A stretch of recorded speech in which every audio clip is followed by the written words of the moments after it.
శ్రీమాత్రే నమః. నేను మీ నేమాని మహాలక్ష్మి విజయనగరం నుంచి.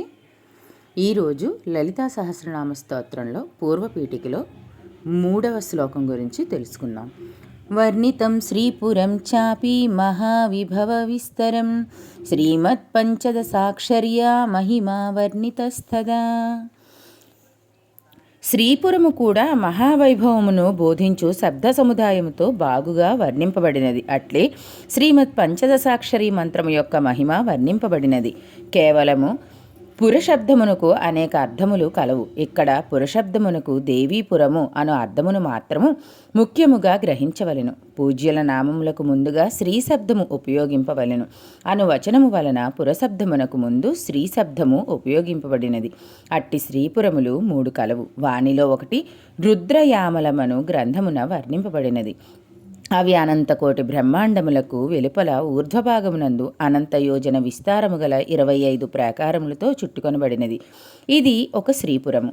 దీనితో సమాన లక్షణములు కలిగి కొంచెం చిన్నది అగు శ్రీపురము మేరు పర్వత శిఖరమునందు కలదని భగవంతుడు గురువు అగు దూర్వాసుడు దళితా స్తవరత్నమందు వర్ణించినారు.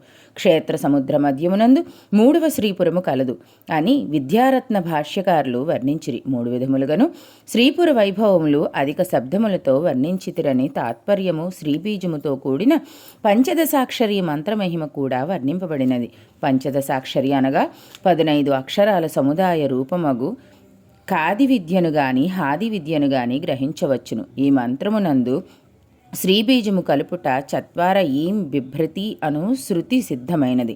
రహస్యతరమని సాంప్రదాయకుల చేతనే తెలుసుకొనదగినదని ఒకరు చెప్పెదరు. ఆ తంత్రములయందు అట్టి దచ్చటను కనిపింపకపోవుట వలన దానిని ప్రమాణముగా ప్రామాణికులు తెలుపరు.